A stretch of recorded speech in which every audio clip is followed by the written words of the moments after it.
जय हिंद। मेरा नाम ब्रिगेडियर विद्यासागर। मैं आर्मी में 32 साल नौकरी किया, कोर ऑफ इंजीनियर्स और बॉम्बे सैपर में। 2004 मार्च को मैं रिटायर हो गया था फौज से। पिछले 17 साल से मैं सिकंदराबाद में हूँ। मैं सिकंदराबाद का एक एक्स-सर्विसमैन एसोसिएशन है जिसका नाम टी सेवा, उसका एक मेंबर हूँ। टी सेवा का मतलब tri services ex-serviceman welfare association. Army, navy, air force का जो एक्स-सर्विसमैन होते हैं उनके लिए ये एसोसिएशन खुला गया है। टी सेवा 3 काम करता है। पहले काम यह है, हमारे देश में हर जगह में जाके जब हमें बुलावा आता है वहाँ हम लोग एक अवेयरनेस प्रोग्राम करते हैं। अवेयरनेस प्रोग्राम में हम एक्स-सर्विसमैन को, फैमिली पेंशनर्स को ये बताते हैं कि आपका जो भी एंटरटेनमेंट्स हैं, चाहे वो पेंशन हो, चाहे आपका सीएसडी हो, चाहे ईसीएचएस हो, चाहे कोई भी हो, आपको ये इसके लिए आप हकदार है, वो कोई बताता नहीं है। इस अवेयरनेस प्रोग्राम में हमें पता चला कि हमारा जो एक्स-सर्विसमैन का जो नफरी जो होती है उसमें 80% लोगों को बैंक सही पेंशन नहीं देता है, कम पेंशन मिलता है और एक्स-सर्विसमैन को मालूम नहीं है। फैमिली पेंशनर्स का तो हाल बहुत बुरा है। दूसरा काम टी सेवा क्या करता है, जब एक एक्स-सर्विसमैन को एक बेनिफिट मिलना चाहिए वो नहीं मिलता है, वो बेचारा रिकॉर्ड ऑफिस को चिट्ठी लिखता है, कोई उसका जवाब नहीं देते हैं, इसलिए वो हमारे पास आते हैं। हम इकट्ठा करके एएफटी में केस डालते हैं। अभी हमने 5 केस जीत लिया है और एक एक्स-सर्विसमैन से हमने जो सिपाही रैंक वाला से 1000 रुपया लिया ब्रॉडबैंडिंग बेनिफिट के लिए और उसको हमने दिलाया 1,75,000। इतना ऐसा सर्विस टी सेवा करता है एक्स-सर्विसमैन के लिए। जो लेडीज़ हैं, जो विडोज़ हैं, विधवा हो गए हैं, उनसे हम 1 पैसा भी नहीं लेते लीगल फीस के लिए। हमारे पास जो भी रिजर्व है उससे उनका पेमेंट हम एडवोकेट को करते हैं, लीगल फीस। तीसरा काम हम क्या करते हैं, चैरिटी। चैरिटी का मतलब जो हमारा जो एक्स-सर्विसमैन कम्युनिटी में ऐसे कुछ लोग हैं बहुत गरीब स्थिति में है, उनको हम आर्थिक मदद हम करते हैं। और पिछले 6 साल में हमारा जो मेंबर्स हमें डोनेशन दिया है, कुछ इंटरेस्ट हमारे पास भी था, ये सब मिला के 38 लाख रुपीस हमने डिस्ट्रीब्यूट किया। मेरे ख्याल में इस देश में ऐसा कोई एक्स-सर्विसमैन एसोसिएशन है इतना पैसा हम हमारा जो एक्स-सर्विसमैन और फैमिली पेंशनर्स को ऐसा मदद करते हैं। अभी ये जो लेक्चर मैं जो दे रहा हूँ आपको, ये स्पर्श, ये क्यों दे रहा हूँ, क्योंकि बहुत सी एक्स-सर्विसमैन, चाहे वो टी सेवा का मेंबर्स हो या ना हो, वो हमसे पूछते हैं, साहब ये नया पेंशन डिस्पर्सल सिस्टम आ रहा है, कुछ लोगों को ऑलरेडी आ गया है, इसके बारे में हमें बिल्कुल जानकारी नहीं है, ये क्या ये सिस्टम अच्छा है या हमको तकलीफ देने वाली है, ये इसके बारे में हमें बताइए। इसलिए ये स्पर्श के बारे में मैं 40-50 मिनट लगेगा ये वीडियो आपको समझाने के लिए। बस स्पर्श का मतलब क्या है, ये स्पर्श का मतलब क्या है, ये एस जो है ये सिस्टम है, पी का मतलब पेंशन है, ए का मतलब एडमिनिस्ट्रेशन है, RSH का मतलब रक्षा है। रक्षा का मतलब सोल्जर्स, जो एक्स-सर्विसमैन का जो पेंशन है, जो नया एडमिनिस्ट्रेशन करेगा वो क्या करेगा, कैसा करेगा, हम बताएंगे। पहले समझ लीजिए, अभी आजकल आपको पेंशन कैसे मिलता है, आपको मिलता है बैंक से मिलता है। आप पेंशनर है, आपको पेंशन बैंक से 28 जो बैंक है पब्लिक सेक्टर बैंक है, SBI है, PNB है, यूनियन बैंक ऑफ इंडिया है, वो है, और 4 प्राइवेट बैंक्स है, जो एक्सिस बैंक है, ICICI बैंक है और HDFC बैंक है, IDBI बैंक है, और 63 DPDO से भी लोग पेंशन का डॉक्यूमेंटेशन करते हैं, लेकिन उनका पेंशन बैंक से ही मिलता है।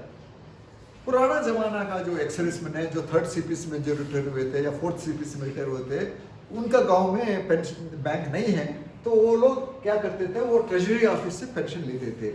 कुछ ट्रेजरी से भी पेंशन लेते हैं। कुछ लोग समझते हैं पोस्ट ऑफिस बेटर है ट्रेजरी से, सो 500 पोस्ट ऑफिस से भी पेंशन ले रहे हैं। लेकिन आजकल 95% जो पेंशनर्स हैं वो सब बैंक से पेंशन ड्रा करते हैं। पुराने ज़माना का जो लोग हैं अभी भी DPDOs या ट्रेजरी या पोस्ट ऑफिस लेते, ये सिस्टम है। ना आपका PPO कहाँ से आता है? PPO आपका पेंशन सैंक्शनिंग अथॉरिटी, वो कौन है? आर्मी का एक सर्विसमैन के लिए PCDA पेंशन इलाहाबाद से आता है, जो जिसको प्रयागराज का नाम दिया गया है। और नेवी का है तो PCDA pension, PCDA navy Mumbai, और एयरफोर्स पर्सनल के लिए जॉइंट CDA एयरफोर्स दिल्ली। ये लोग पेंशन पेमेंट ऑर्डर जनरेट करते हैं और आपको भी एक कॉपी देते हैं, आपके रिकॉर्ड ऑफिस को भी कॉपी भेजते हैं। फिर CPPC जिस बैंक में आपका अकाउंट है उसका सेंट्रल पेंशन प्रोसेसिंग सेंटर करके होता है आपका स्टेट कैपिटल में। केरला का है तो त्रिवेंद्रम, आप धर्मशाला में रहते हो, आप हिमाचल प्रदेश का है, और फिर आपका कैपिटल शिमला है, उधर CPPC है। नेक्स्ट, अभी आजकल जो पेंशन बैंक से जो ड्रा करते हैं, क्या ये सिस्टम बिल्कुल सही है? मैंने जैसे बताया, जब T-सेवा जाता है अवेयरनेस प्रोग्राम में, हमें पता चला कि 80% लोगों को पेंशन नहीं मिलता है सही तरीके से। सपोज किसी का पेंशन है 20,000, उसको मिलता है 19,000 रुपया। ये क्यों? सिंपल रीजन क्या है? बहुत ही सिंपल है, क्योंकि उनको पेंशन के बारे में एक जानकारी नहीं है।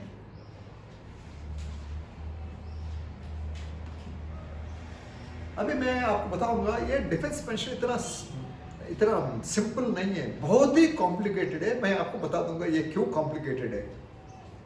लोकल बैंक स्टाफ के पास जब आप जाते हो, सर मेरे पेंशन मैंने सुना था कम आ रही है, 100 रुपया 200 रुपया, वो बोलता है यार देख हम कुछ नहीं कर सकते, आप CPPC में जाओ।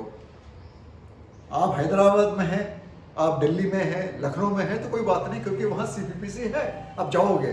लेकिन गांव में आप रहोगे तो गांव में बैंक है, बैंक वाला बोलता है CPPC जाओ। सो आपके गांव से आपको लखनऊ जाना है, फिर CPPC वालों को मिलना है। कितना प्रॉब्लम है आजकल। हम लोग ठीक है, हम चलेंगे पैदल या बस में या स्कूटर में, मोटरसाइकिल में, लेकिन विडो कैसे जाएगी? और विडो जिस गांव में रहती है, जहां सड़क भी नहीं है, जहां कंप्यूटर नहीं है, जहां इलेक्ट्रिसिटी नहीं है, उसका कौन देखेगा? जो सरकार हमको डियरनेस रिलीफ हर 6 महीने में देता है, बैंक देती नहीं है। कुछ लोगों को हमारे पास T-सेवा में केसेस आए हुए हैं, सडनली पेंशनर आता है, साहब मेरा पेंशन कट गया। हम पूछते हैं भाई पेंशन क्यों कट गया?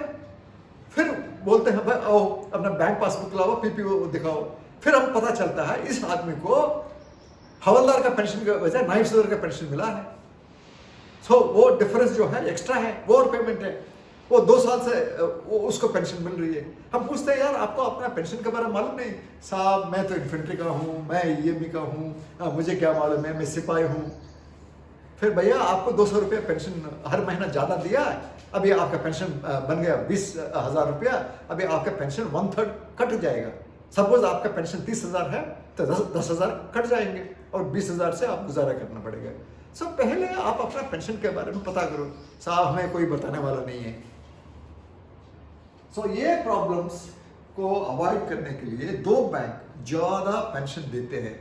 तकरीबन 60% पेंशनर SBI से पेंशन ड्रा करते हैं, तकरीबन 20% जो लोग PNB से, जो नॉर्थ इंडियन से ज़्यादा वो PNB से देते हैं, पंजाब नेशनल बैंक से वो पेंशन ड्रा करते हैं।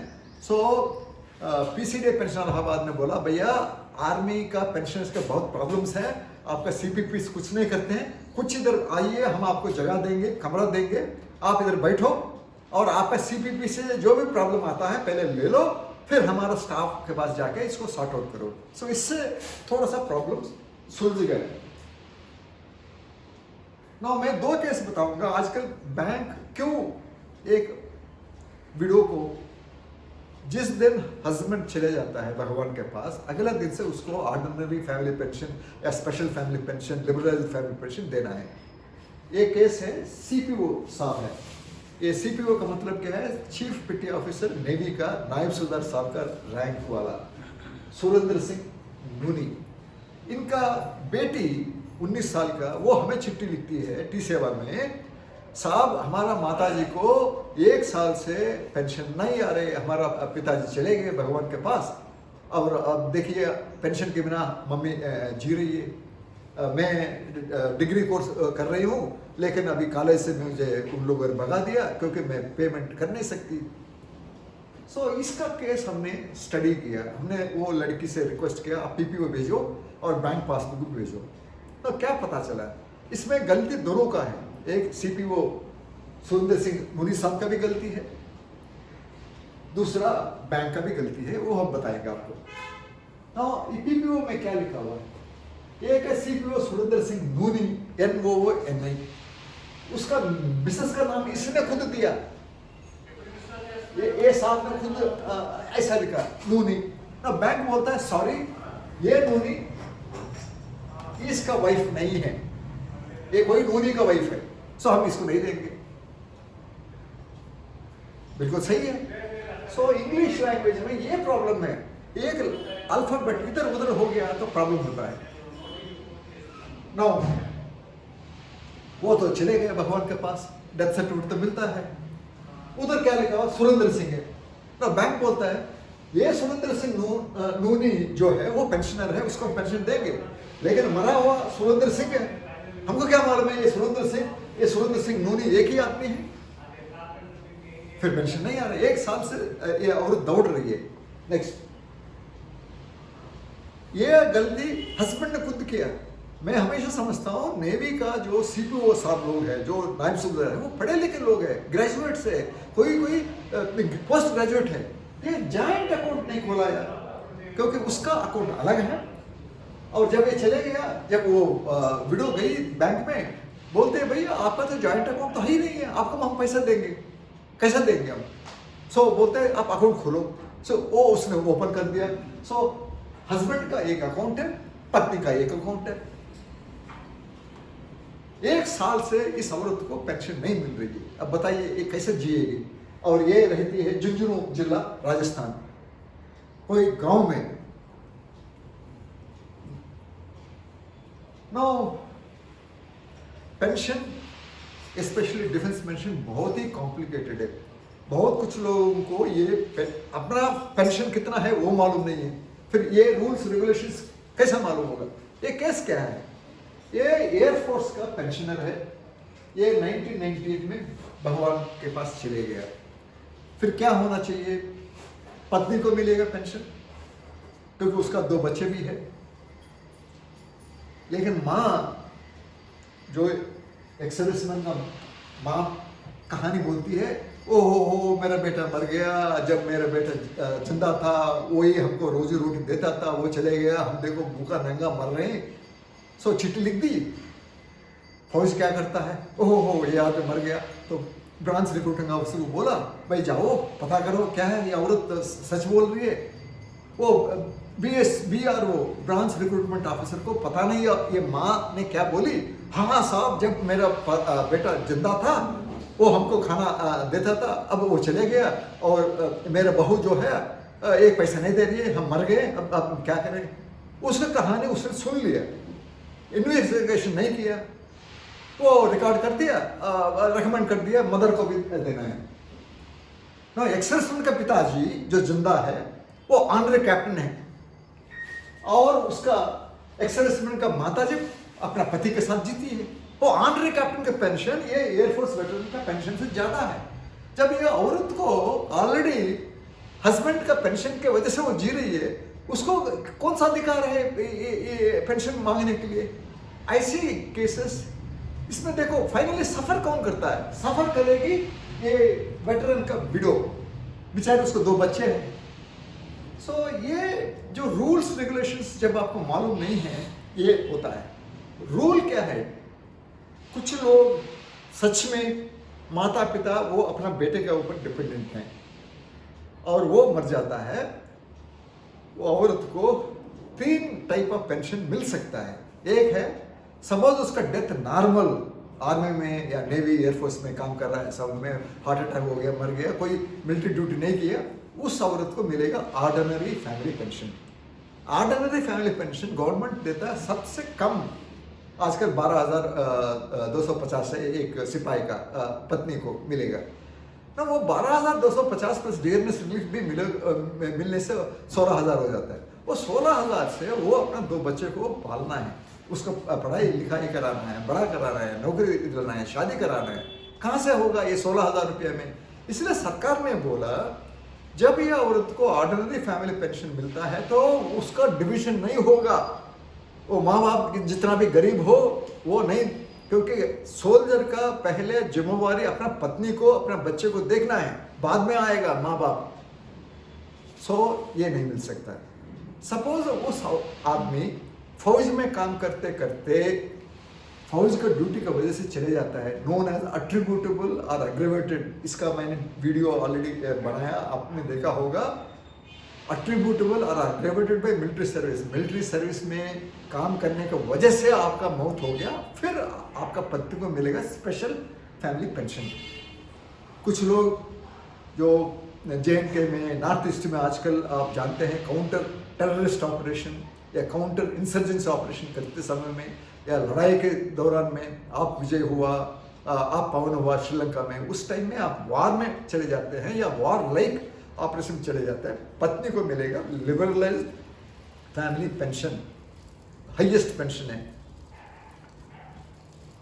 जब ये माँ बाप बोलते हैं हमारा बेटा तो शहीद हो गया, हम तो नंगा बैठे हुए हैं, फिर BRO जाके देखना है क्या ये माताजी पिताजी का जो इनकम कुछ है, लैंड है, 1-2 घर है या पेट्रोल पंप है या सिनेमा थिएटर है, बस है, टैक्सी है, क्या है, कैसे जी रहे, वे इन्वेस्टिगेशन करना है, ये BRO लोग नहीं करते हैं।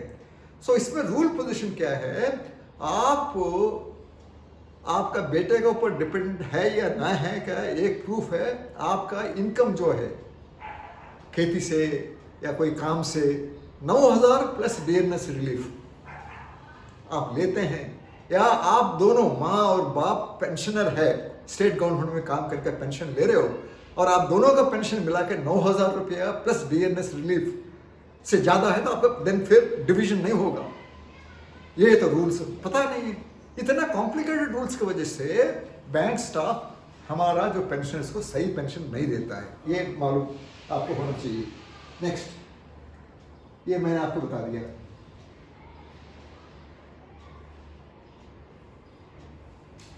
एग्जिस्टिंग सिस्टम में कुछ कमियां हैं, इसमें कोई डाउट नहीं है। जैसा मैंने बताया, T7 ने जब अवेयरनेस प्रोग्राम रखा था, हर एक जगह में जब लोग हमें इनवाइट करते हैं हम उनको समझाते हैं, उसमें इस 80% लोगों को सही पेंशन नहीं मिलता है। किसी को 200 रुपये कम है, किसी को 500 रुपये कम है। आप PCD पेंशन इलाहाबाद को चिट्ठी लिखते हो, आप कभी रिकॉर्ड ऑफिस को चिट्ठी लिखते हो, PCD पेंशन इलाहाबाद क्या बोलता है, भैया हमारा काम है PPO आपको देना, हमने दे दिया, हमारा कोई जिम्मेवारी नहीं है, आपका जो भी रोना धोना जो है वो आप अपना बैंक में जाइए, बैंक वाले के पास जाइए। आप वो क्या बोलेगा, भाई देखिए आजकल सेंट्रलाइज हो गया, हमारे पास मत आना, हम कुछ नहीं कर सकते, अब जाइए CPPC। गाँव से आपको CPPC जाना है जहां आपका स्टेट कैपिटल में है। जैसे मैंने बताया UP का कहाँ है CPPC, वो लखनऊ में है। गांव में रहते हो, पहले लखनऊ आओ, एक दिन वहां रहो, CPPC में जाओ, कोई जवाब देगा, आपको टका देगा।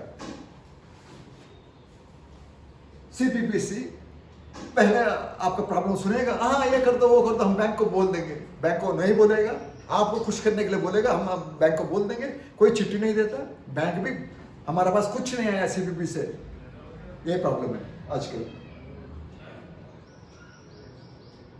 जब तक उसका जो प्रॉब्लम है सॉल्व नहीं होता है, उसका पेंशन कम ही मिलेगा।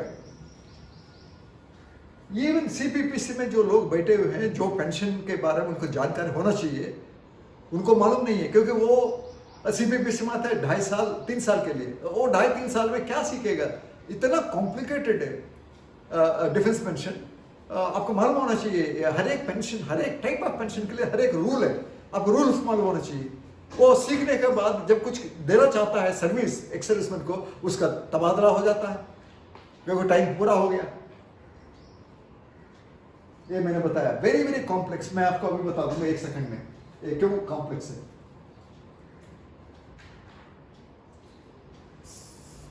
पीसीडी पेंशन्स तीनों आर्मी नेवी एयरफोर्स ने सीजीडीओ को बताया, साहब देखो हमारे पास बहुत कंप्लेंट्स आते हैं, ये बैंक लोग काम नहीं करते हैं, उनको नॉलेज नहीं है, अभी नया सिस्टम आप निकालना बहुत ज़रूरी है। सो एक पेपर उन लोगों ने बनाया जिसका नाम है centralised pension dispersing system. Centralised का मतलब क्या है? आजकल 32 बैंक देता है, ट्रेजरी देता है, 500 पोस्ट ऑफिस देता है, 63 डीपीडीओ पेंशन देता है, इतने लोग पेंशन दे रहे हैं और ना अभी एक ही आपको एजेंसी पेंशन देगा। So it is known as centralised, एक सेंट्रलाइज्ड हो गया है पेंशन डिस्पर्सल। आजकल जो एक्सरेसमेंट का स्ट्रेंथ है 30 लाख पेंशनर्स का, प्लस डिफेंस सिविलियंस भी शामिल है, उनका भी पेंशन मिला के 1 लाख करोड़ रुपया। This is not only defence service personal का नहीं है, सिविलियन डिफेंस पर्सनल को भी ये पेंशन लागू है। सो 1 लाख करोड़ खर्चा होता है। So 95% of pensions are dispersed in banks. जो पुराना जमाना, जो सेकंड सीपीसी, थर्ड सीपीसी में जो रिटायर हुए, उनका जो उम्र है अभी 85 साल 90 साल, उन्हीं लोग जाते हैं ट्रेजरी में, बट मोस्टली बैंक से पेंशन लेते हैं।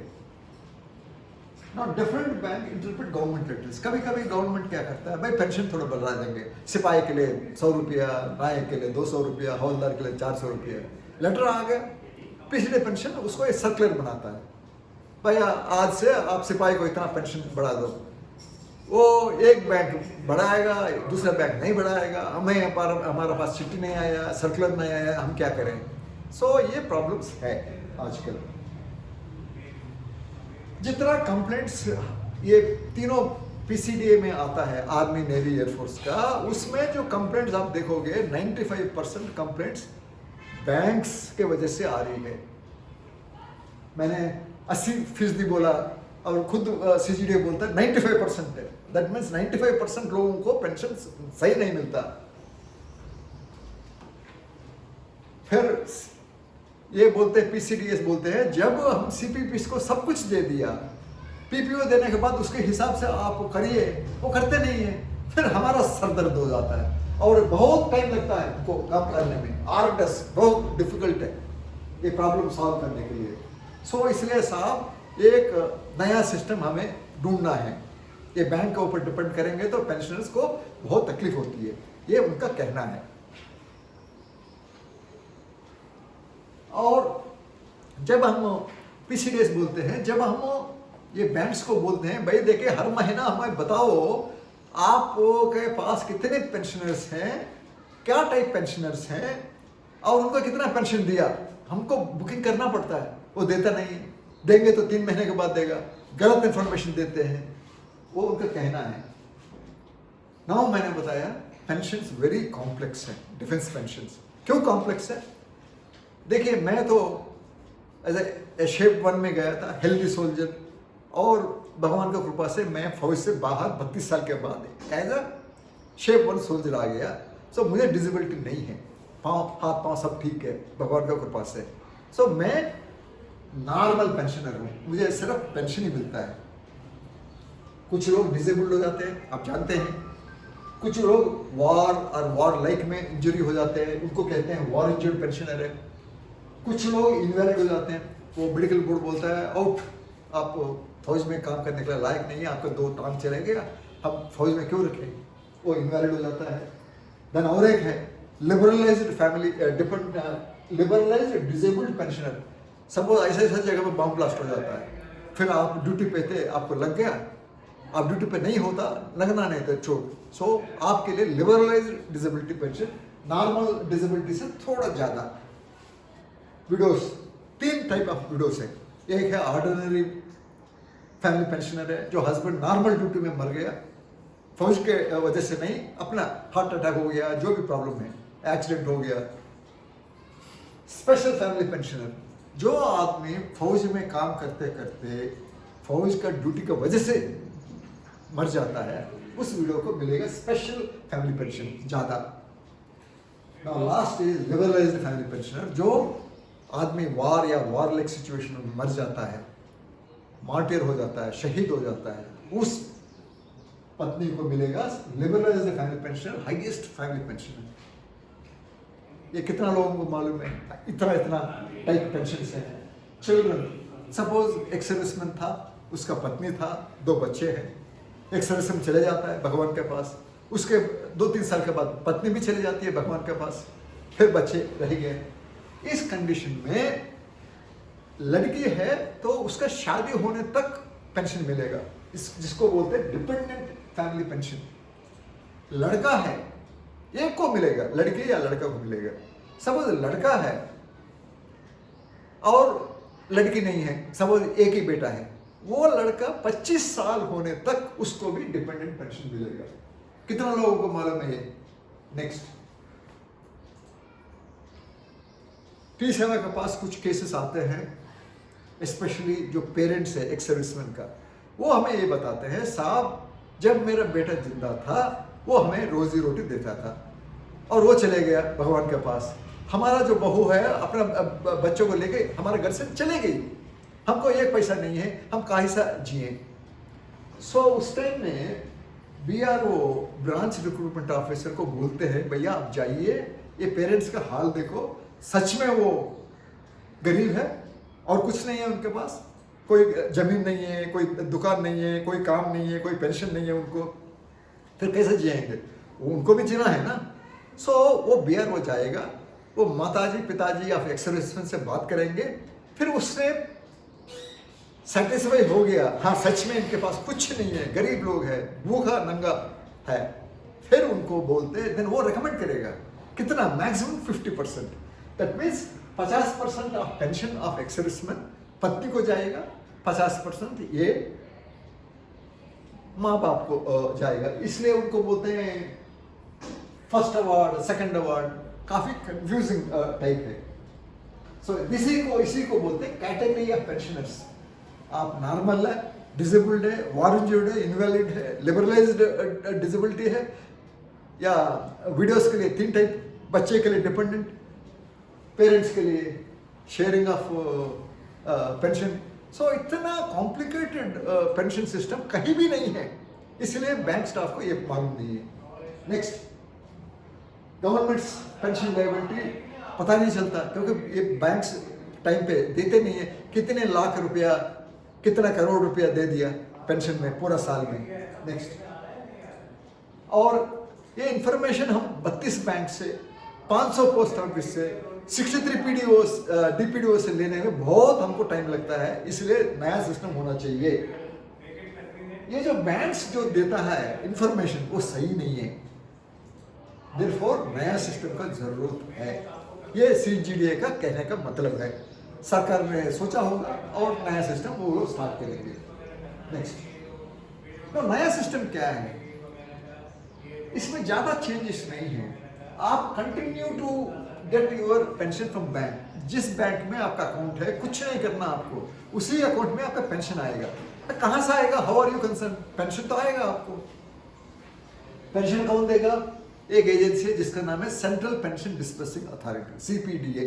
वो कोई है, वो बेसिकली PCDA पेंशन इलाहाबाद ही है ना। PPO में कोई तब्दीली है? कोई तब्दीली नहीं है। पहले जो PCDA pension Allahabad army ex serviceman के लिए देता है, PCDA नेवी मुंबई जो नेवल पेंशनर्स को PPO देता है, एयरफोर्स पर्सनल के लिए joint CDA air force Delhi PPO बनाता है, वो बनाते रहेंगे। फ्यूचर में भी जो रिटायर होते हैं, जो पेंशन बनाने का काम या पेंशन डॉक्यूमेंट्स हैंडल करने का काम इन्हीं के पास है, इसमें कोई चेंज नहीं है। आप भी कोई चेंज नहीं है, उसी बैंक उसी अकाउंट से आप पेंशन ड्रा करेगा। लेकिन पेंशन देने वाला जो 32 बैंक थे पहले, या 63 DPDOs थे, या 500 पोस्ट ऑफिस थे, वो नहीं है। अभी एक ही आपको देगा। इसमें कुछ बेनिफिट्स है, कुछ नुकसान भी है, वो आपको बाद में मैं बता दूंगा।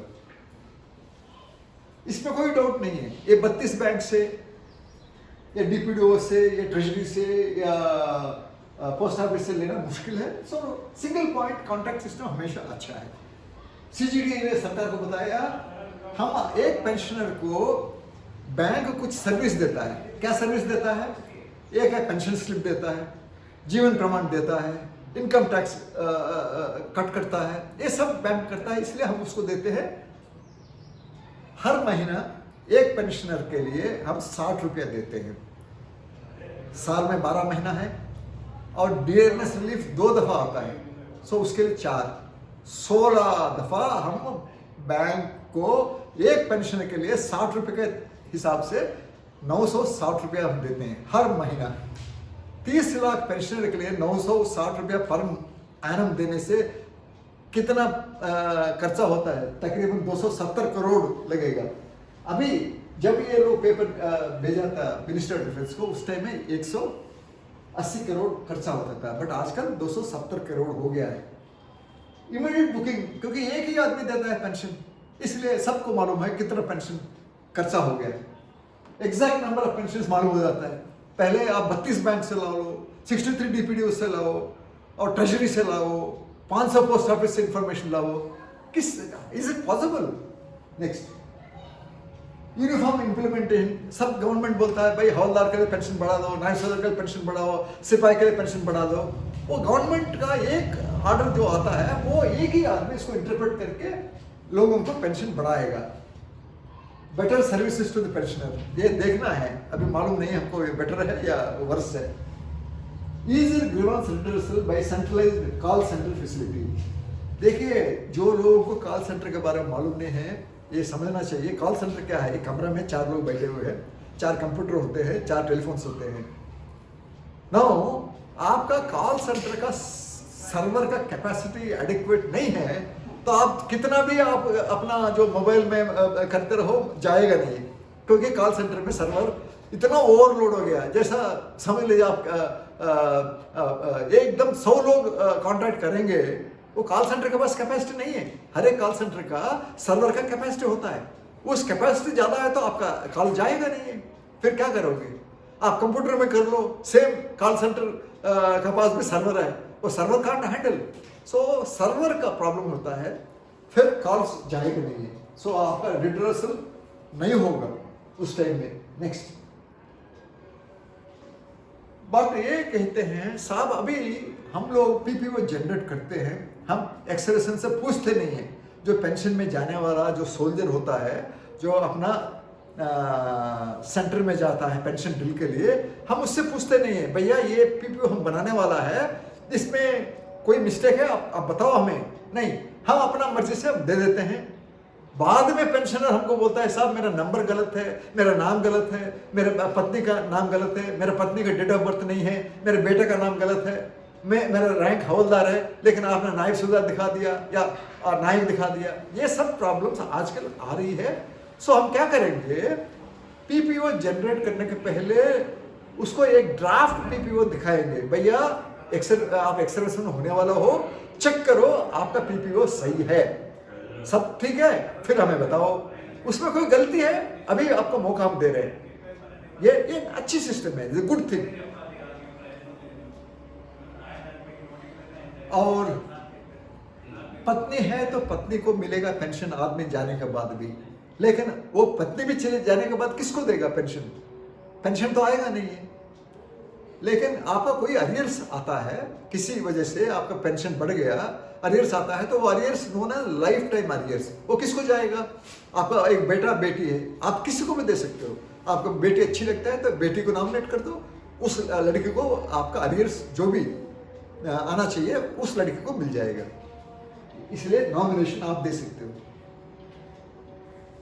कम्यूटेशन, आप पहले आपने कम्यूटेशन मुझे नहीं चाहिए बोला, बाद में आपको मालूम हो गया कम्यूटेशन अच्छी चीज़ है, सो आपको चांस है दोबारा कम्यूटेशन मांगने का। आपका मोबाइल नंबर, ईमेल एड्रेसेस जो है, सपोज रिकॉर्ड में गलत है तो अभी आप चेंज कर सकते हो।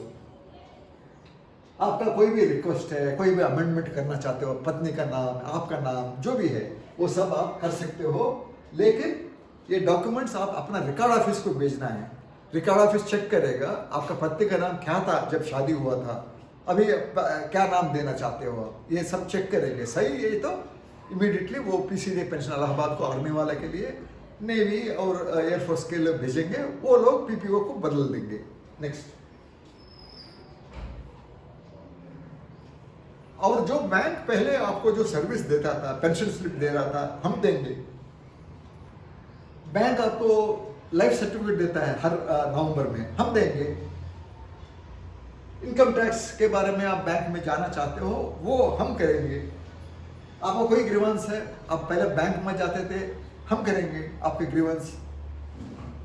आप कोई आपका शक है, कोई सवाल है, वो हमें बताइए, हम आपको ठीक कर देंगे। ये कहना है, ये बहुत अच्छा है, देखने में बहुत अच्छा है। नेक्स्ट, सो ऑफिसर्स के लिए 85 भी JSOR के लिए आपको भेजना है आपका रिकॉर्ड ऑफिस में। और जब वो रिकॉर्ड ऑफिस आपका डॉक्यूमेंट चेक करके बोलेंगे ये सही है, इसका पत्नी का नाम भी उस टाइम में यही था, सविता, अभी भी सविता है, देन अमेंडमेंट इशू हो जाएगा। नेक्स्ट, अभी लाइफ सर्टिफिकेट हम लोग क्या करते हैं, सिंपली बैंक में जाते हैं, थंब इम्प्रेशन देते हैं, वहाँ बायोमेट्रिक डिवाइस होता है, लाइफ सर्टिफिकेट जनरेट होता है ना। वो ये कहते हैं वो काम आप जो कर रहे थे ना, अभी घर में बैठ के करो। ये बोलने में बड़ा आसान है, करने में बहुत दिक्कत है। ये क्या बोलता है, पहले लॉग इनटू स्पर्श का एक वेबसाइट है, वो लॉग इन कर लो। कितना लोगों को मालूम है ये स्पर्श का वेबसाइट, पहले ढूंढना है आपको। क्लिक ऑन आइडेंटिफिकेशन टैब, एक आइडेंटिफिकेशन टैब होता है, उसको क्लिक करिए आप। वो क्लिक करने के बाद और एक टैब आएगा, परफॉर्म आइडेंटिफिकेशन बटन एक है, उसमें क्लिक करिए आप। एक सर्कल आएगा आधार नंबर के आसपास, उसको क्लिक करिए आप। फिर आप कंप्यूटर बोलेगा या आपका मोबाइल बोलेगा आप ये करना है ना। ठीक है, बोलने में बड़ा अच्छा है। कितना और कर सकते हैं, कितने सिपाही कर सकते हैं। अरे मैं नहीं कर सकता, मैं ब्रिगेडियर हूँ, 32 साल नौकरी किया, मैं नहीं कर सकता। आप कैसे करोगे? करेंगे तो बहुत अच्छी बात है ना। सेकंड मेथड क्या है, ये पहले वाला डिजिटाइज्ड है, एवरीथिंग डिजिटाइज्ड, कंप्यूटर है ना। ये बोलते हैं manual life certificate. That means ये सर्टिफिकेट ये सब बैंक देता है ना आपको, लाइफ सर्टिफिकेट, ऐसा ये सर्टिफिकेट आपको मिलेगा। क्या करना है उसके लिए, पहले स्पर्श का वेबसाइट में जाइए। अगेन ये जो आधार के पास एक सर्कल आता है ना, ऐसा ही एक सर्कल आएगा MLC के पास। सो MLC का सर्कल में दबाओ, click on initiate request. That means आप एक रिक्वेस्ट भेज रहे हो, साहब मैं लाइफ सर्टिफिकेट जनरेट करना चाहता हूँ। नेक्स्ट, सर्टिफिकेट दे देंगे आपको, आपका फोटो होगा, ये आदमी ने फलना तारीख को लाइफ सर्टिफिकेट सबमिट करना चाहता है, जैसा बैंक देता है आपको सर्टिफिकेट ना। उसका एक प्रिंट आउट लेना है। कितने लोगों के पास प्रिंटर है? सो इसका मतलब क्या है, आप कंप्यूटर शॉप में जाओगे, get a signature of the gazetted officer. भैया ये सिस्टम में सर्टिफिकेट आया तो किस लिए जाना है गजेटेड ऑफिसर के पास? ढूंढो गजेटेड ऑफिसर कहाँ है। आप गांव में रहते हो, कहाँ है गजेटेड ऑफिसर? सो वो उसको ढूंढने के लिए फिर आप ये जाइए, ढूंढते ढूंढते फिर वो साइन करेगा, क्या गारंटी है? Upload the same in the स्पर्श। इतना कॉम्प्लिकेटेड है। नेक्स्ट, मेथड 3 भी है। ये बोलता है भाई देखिए हम इतना कर रहे हैं आपके लिए, आप वरी क्यों करते हो? आपका हर एक स्टेट में आजकल कंप्यूटर सेंटर्स हैं। किसी स्टेट में जिसका नाम है ई-मित्रा है, जैसा आंध्रा और तेलंगाना में ई-सेवा है। आप सिंपली जाओ वहां, बोलो भैया मैं जीवन प्रमाण करना चाहता हूं, वो कर देगा। अच्छा, आपको मालूम है वो ई-सेवा सेंटर कहाँ है? इधर ही आइए, आप हमारे पास आइए, हम बताएंगे आपको। लेकिन आप वहां जब आओगे ई-सेवा में या ई-मित्रा में, लेकिन उसको बता रहा भैया हमारा पीडीए है स्पर्श PCDAP, वो आप करिए। सब वो बोलेगा भैया ऐसा कोई सिस्टम नहीं है मेरे पास, फिर क्या करोगे? So this are the practical problems. Of Jeevan Pramaan the new system. Next, फिर बोलते हैं देखो ये मित्रा भी है, ये सेवा भी है, वो भी नहीं है तो हमारे पास सर्विस सेंटर है, आप फिक्र मत करिए, सर्विस सेंटर है। कितना सर्विस सेंटर? 982 सर्विस सेंटर है, वो भी आपको मदद करेगा। ये करना है।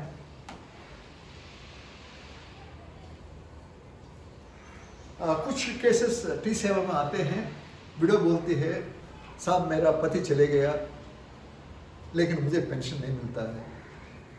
मैंने बताया ना 2 केसेस, एक एयरफोर्स वेटरन का विडो को नहीं मिल रही है, एक नेवल का सीपीओ साहब को भी पत्नी को नहीं मिल रही है। कुछ केसेस भी हमारे पास आए हैं, बहुत कम केसेस आए हैं। वो है औरत बोलती है साहब मेरा पति आया था यूनिट से 2 महीने की छुट्टी की, इसके बाद ना मुझे कोई छुट्टी मिली, लेकिन यूनिट वाला बोलता है भाई आपका हस्बैंड आया नहीं यूनिट में, इसलिए हम उसको डिक्लेयर कर रहे हैं डिजर्टर, सो मिसिंग है।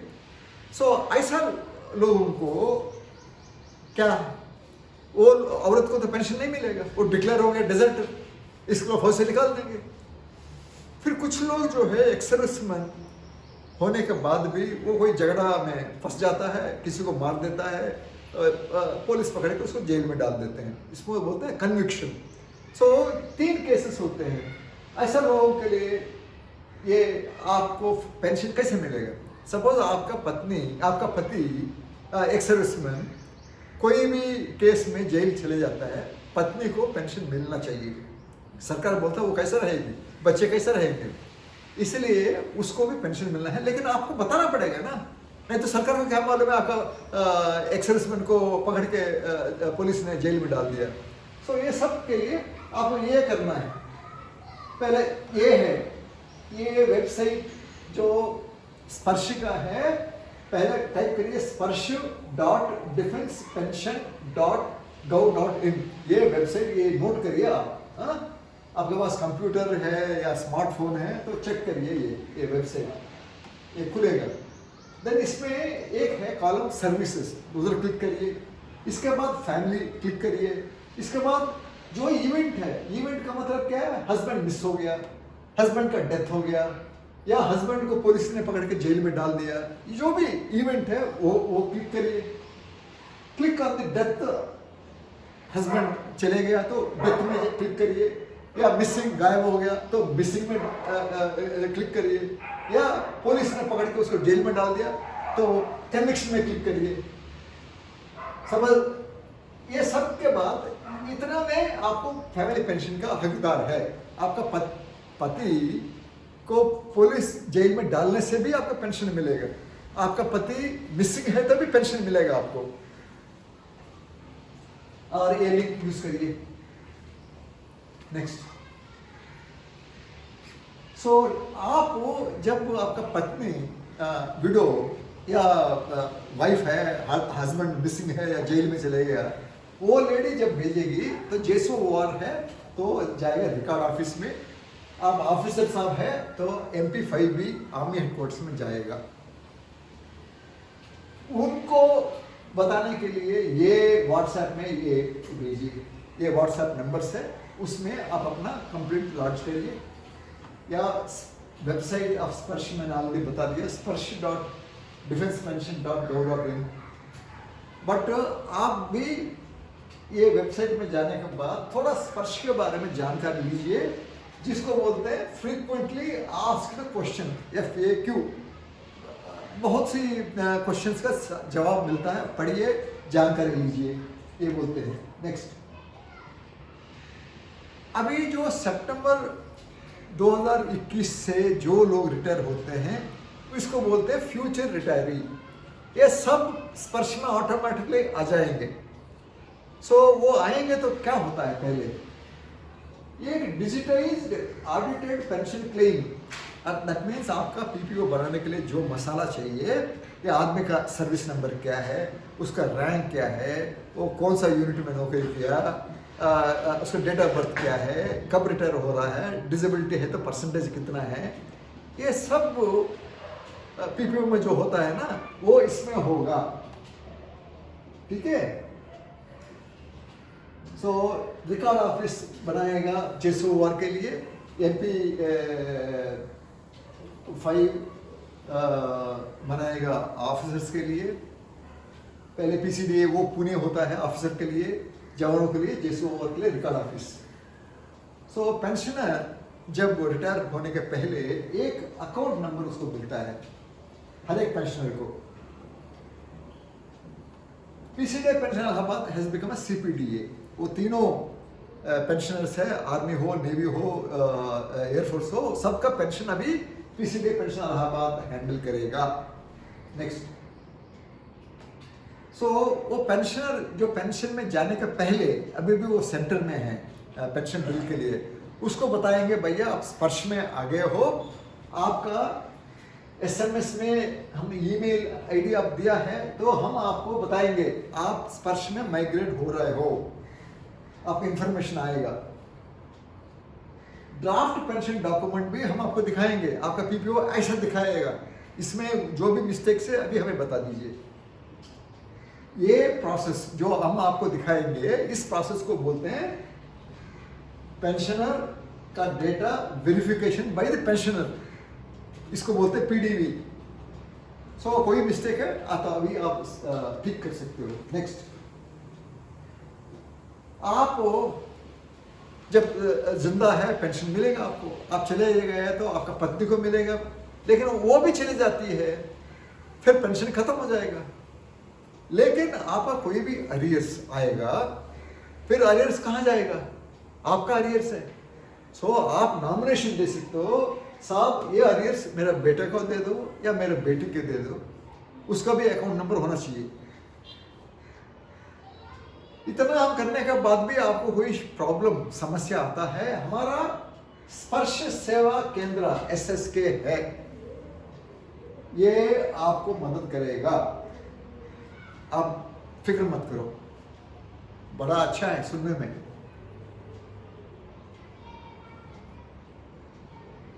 ये इम्प्लीमेंटेशन आजकल 30 लाख पेंशनर है हमारा भारत देश में, इनको एकदम स्पर्श में ट्रांसफर करने में बहुत टाइम लगता है। उन लोगों ने एक निर्णय लिया, पहले फेज 1 में जितना भी पहले सितंबर 2021 के बाद रिटायर होंगे उनको हम स्पर्श में डाल देंगे, इसके बाद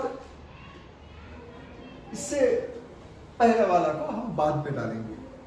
लेकिन हमारे पास सिर्फ 558 लोग जो प्राइवेट बैंक में पेंशन लेते हैं। प्राइवेट बैंक का है HDFC, ICICI, एक्सिस, IDBI, ये 4 बैंक में जो पेंशन ड्रा करते हैं उनको हमने उठा के ऑलरेडी स्पर्श में डाल दिया।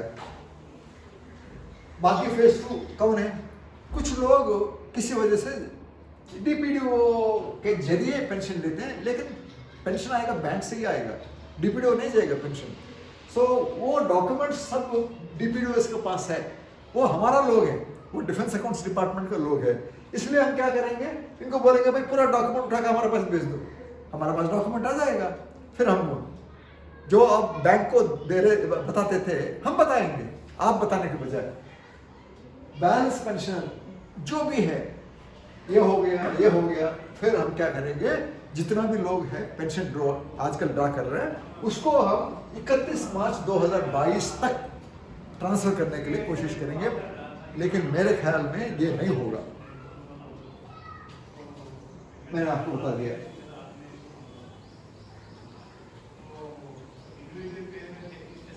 ये मेथड ऑफ माइग्रेशन मैंने आपको ऑलरेडी बता दिया।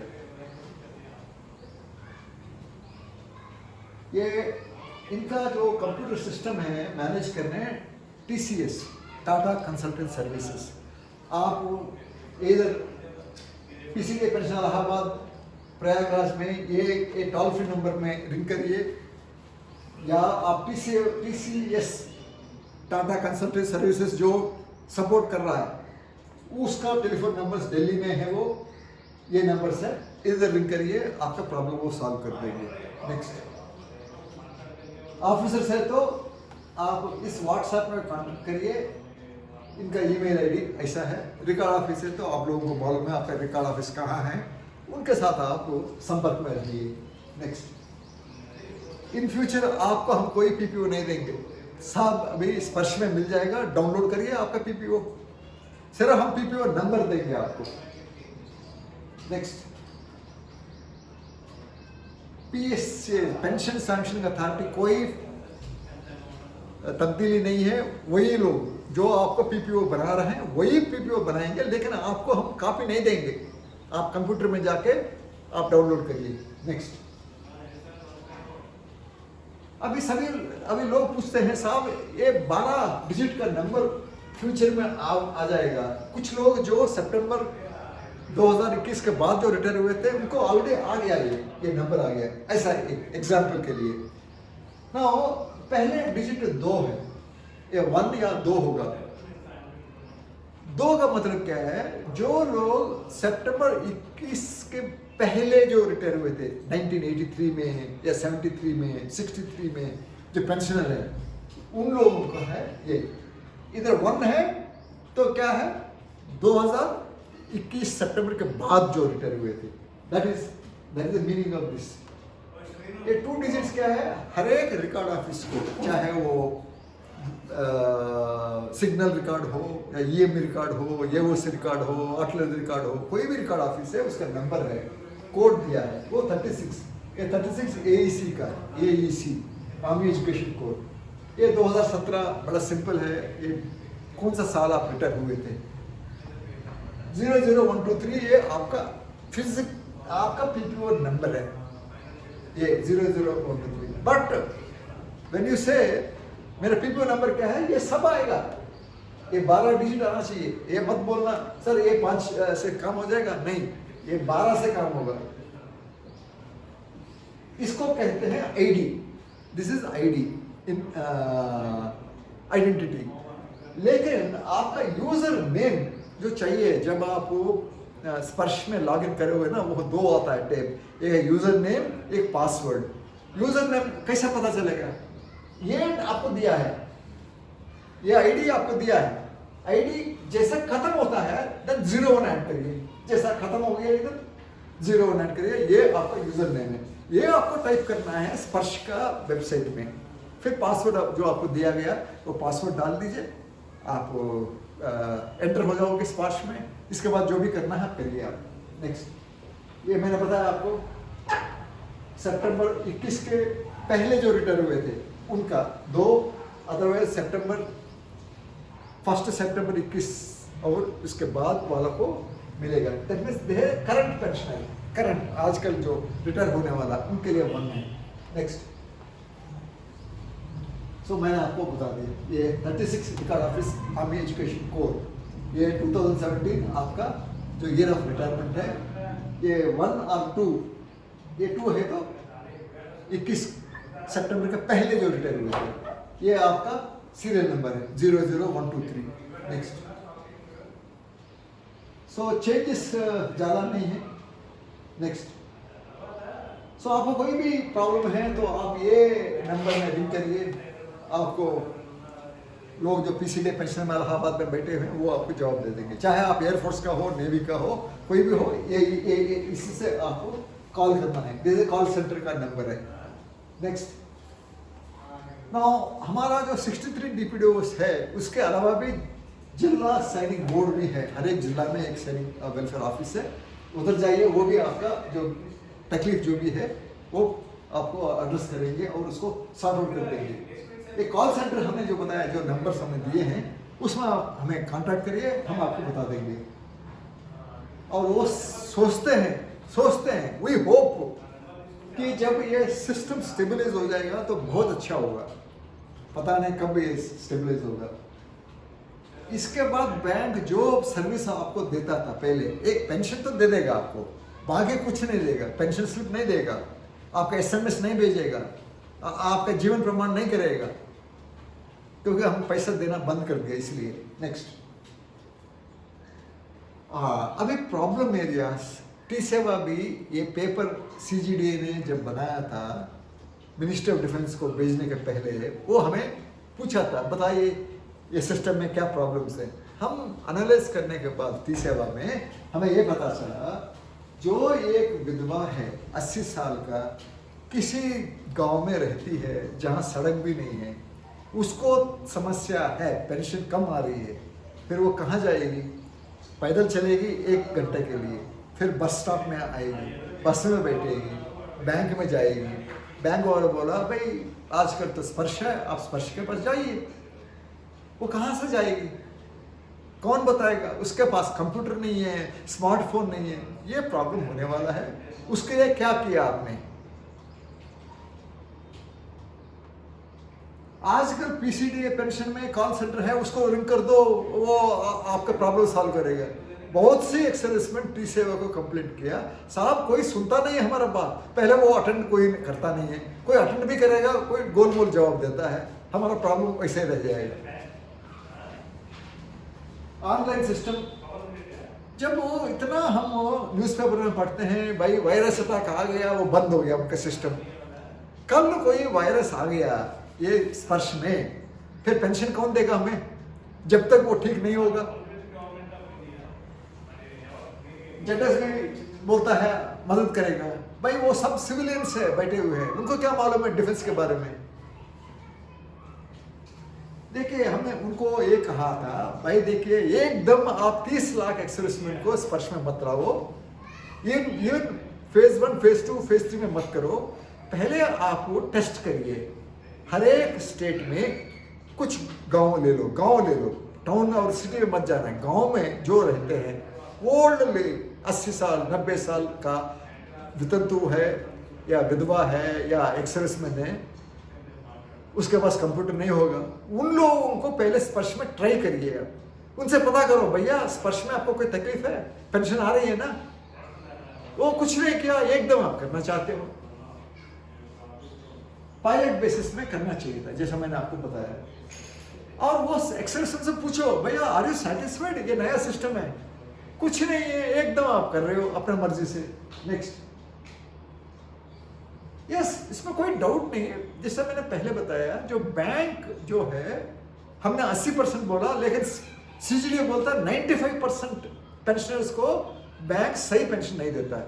हमने 80 बोला, टी सेवा 80 बोला, लेकिन सीजीडी बोलता है 95%। तो इसलिए वो एग्जिस्टिंग सिस्टम को इंप्रूव करो।